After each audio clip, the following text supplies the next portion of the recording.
Welcome to the Virtual Strategic Solutions Virtual Reality Simulation System. Accessing Legacy Dataset. Files loaded. Simulation ready.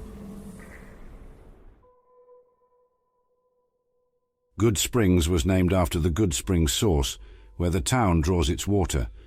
After the Great War, it was settled utilizing a grant from the new California Republic to develop a mining operation near a water source. Sometime around 2281, convicts staged a breakout at the NCR Correctional Facility, coupled with a deathclaw infestation at the quarry junction, shutting down travel along Interstate 15, reducing trade in the small town. The convicts, organizing them as the Powder Gangers, have steadily encroached on the settlement, particularly a group led by Joe Cobb looking for Ringo, a trader with Crimson Caravan that escaped their assault on his caravan and fled into Goodsprings. It was in Goodsprings where the courier spent their recovery time after being shot in the head and robbed of the platinum chip by Benny at the Goodsprings Cemetery, then subsequently rescued by Victor and taken to the town physician, Doc Mitchell. The small town is built around Nevada State Route 160, westbound from I-15, converging with Nevada State Route 161 in front of Doc Mitchell's house. This is where the player character begins their journey after being in Doc Mitchell's care for several days. The Prospector Saloon and Goodsprings General Store, with a Mojave Express Dropbox located outside, are situated at the northeast end of town. Several settlers live in the town's houses, farming and raising bighorners.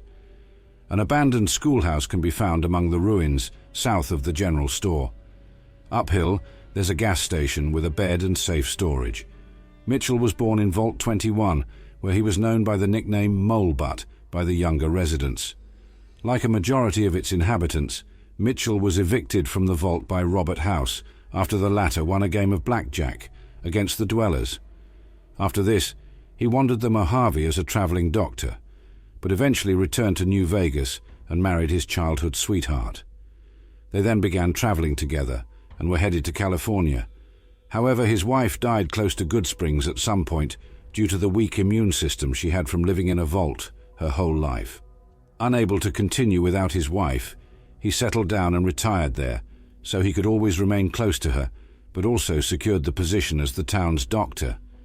When the courier was ambushed and shot in the head by Benny, Victor brought them to Mitchell for treatment. They subsequently recovered, thanks to the medical care provided by the doctor. Sunny Smiles is a talented trapper and survivalist living in Goodsprings. She primarily hunts geckos around the town, subsisting on their meat and selling the hides to traders or chet. Her talent with a rifle is very useful to the people living in the sleepy settlement, as she helps keep it clear of rad scorpions and coyotes, which always seem to find a way to get into the town and try to partake in the town's water supply. It is no small problem. The wildlife tends to get agitated whenever humans come near and attack them, injuring or even killing the townsfolk, especially the wildlife north of Goodsprings. She also defends the town from threats when the need arises, but also takes a more proactive approach when she knows trouble is brewing, such as with Joe Cobb and his group of Powder Gangers. Sunny Smiles is uninvolved in the politics of the Mojave Wasteland and cares little for the new California Republic or Caesar's Legion. Her opinion of the NCR's occupation of the Mojave is that they tend to be pushy, but they have made the roads safer, even if that was done only for the benefit of NCR settlers. She's had no direct contact with Caesar's Legion, but she has heard reports that the Legion practice slavery and brutally kill many others, but believes these may be stories made up by NCR to justify their occupation of the Mojave. Easy Pete used to be a prospector, looking for working tech, unexpired chems and guns to sell. He previously had a real good claim out east by the river, but lost it due to raiders. He eventually got too old for the prospector life and decided to settle in Goodsprings to get away from NCR politicking and expansionism. Now he takes it easy, watching over the Brahmin and Bighorner herds. While Easy Pete doesn't care for the NCR's expansionist politics, he admits that the NCR has a lot of good, decent people. He also doesn't mind that the NCR keeps Caesar's Legion out of the Mojave, for which he cares little for, and even warns the courier to keep a gun handy should they ever encounter the Legion. This also extends to the likes of the Powder Gangers, who have been harassing the town more and more lately, and wants things to just stay quiet for a change. In his prospecting heyday, Easy Pete was well versed in the use of explosives and considers himself an expert, and even has a deaf ear from using it too much. He still keeps a stash of dynamite buried around Goodsprings if ever a need arises for it, but won't let amateurs handle it for obvious reasons. Easy Pete's general attitude is just that, taking it easy.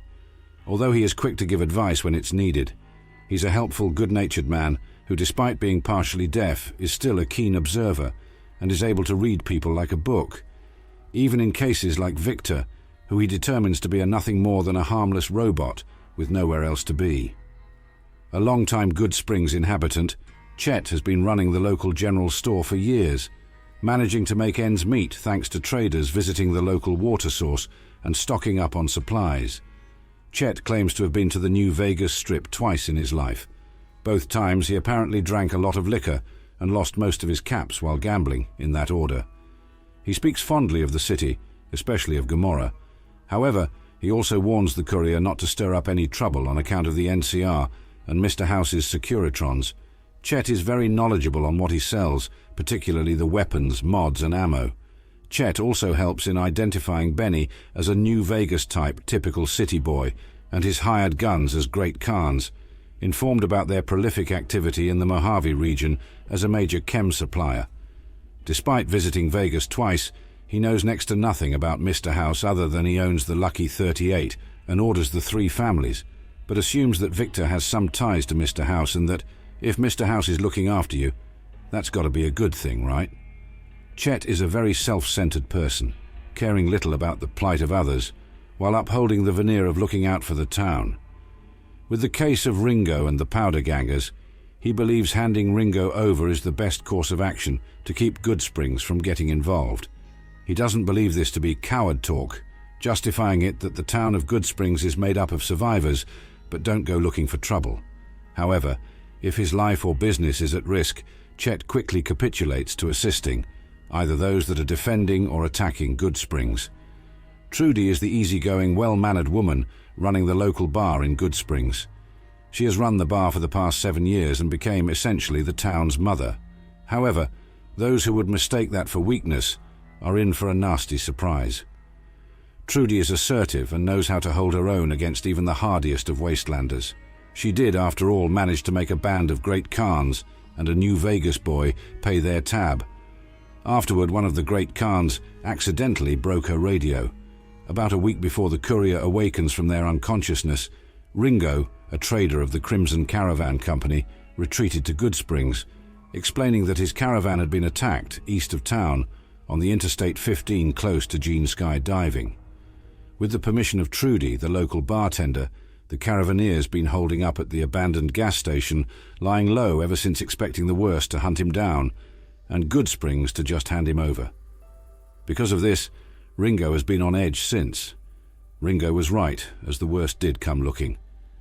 Joe Cobb, a small-time powder ganger leader of around a dozen gangers, has come to Goodsprings looking for revenge, threatening to burn the town down if they don't turn him over. Trudy shooing him off soon afterward. Ringo isn't particularly afraid of Joe Cobb, but is worried about the gang he leads, and is trying to get by without Joe Cobb bringing the rest of his gang to Goodsprings and getting thrown to the wolves. A career criminal, Cobb has been running with some of the toughest gangs the Wasteland has seen. However, nothing lasts forever, and ultimately he was incarcerated for robbery, arson and murder. Placed in the NCRCF on a work release program, he took his freedom when Samuel Cook triggered the prison break. Salvaging armor from dead guards, he and his men started to haunt the stretch of Long 15 between Sloan and Prim. His recent string of successes was marred when a Crimson Caravan trader, going by the name of Ringo, decided that combat was the better part of valor and started shooting during a shakedown. Cobb and his fellow gangers took down the caravan, but Ringo managed to escape and hole up in Goodsprings. The denizens of the town took him in and gave him shelter, infuriating Cobb. As of October 19th, 2281, he is busy tearing the place up, trying to intimidate the townsfolk into giving him up. After completing or ending back in the saddle or by a campfire on the trail, the player is directed to meet Trudy at the Prospector Saloon. As they enter, They witness Joe Cobb trying to intimidate Trudy to give the merchant up. She rebuffs him. After the confrontation is over, the player has to talk to Trudy to learn the reason behind the commotion, then head up the road to the station and talk to Ringo. He will explain what has happened. He will then direct the player to Sonny Smiles, who will organize a militia to face Joe Cobb's gang. Note that it's impossible to start the quest if Run Goodsprings Run is already active. Even if Cobb's killed, it's impossible to trigger the gunfight. Sonny will suggest asking about town for help. Trudy can lend her aid with speech or sneak 25, helping to lay an ambush at the saloon and convincing other townsfolk to aid. Chet can lend leather armor to the militia with barter 25, or by paying 1,000 caps. Easy Pete can donate dynamite with explosives 25. Doc Mitchell will provide medical aid with medicine 30. The player will also receive 3 stim packs and 2 doctor's bags. After securing help, the player simply has to return to Ringo to trigger the gunfight. 6 powder gangers, Cobb included, will advance down the southeastern road and engage the militia. After they're dealt with, talk to Ringo. Simulation completed. Please exit the pod, or have a technician select another file.